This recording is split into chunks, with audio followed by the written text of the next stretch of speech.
o nosso espírito esportivo, social e... É um jogo difícil, né? Onde nós corremos bastante, tomamos um susto no final do jogo.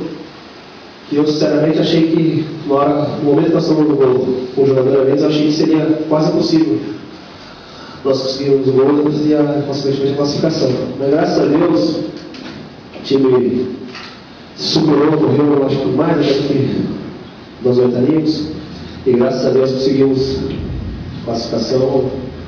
Para nós vai ser muito importante. Você não deve desistir nunca, né?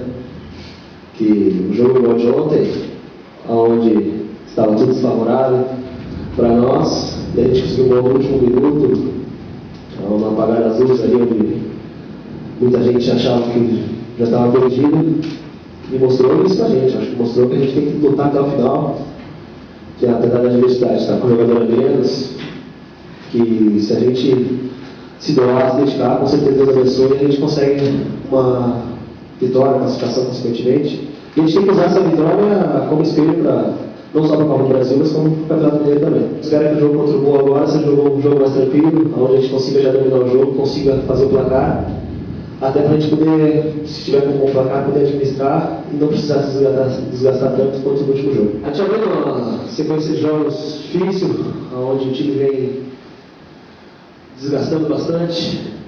Nessa sequência de jogos tem dois jogos que jogamos com o jogador a menos, que acaba desgastando muito. E a gente sabe que a tendência é o próximo jogo a gente está mais cansado.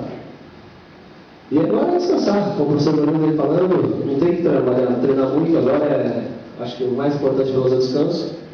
A gente vem descansando. Espero que no sábado a gente possa fazer uma boa partida, agora com o campeão novo da zaga. Eu estou jogando o defesa quem vai ser. Mas quem vier, a gente tem bons outros zagueiros e com certeza vai dar conta do recado.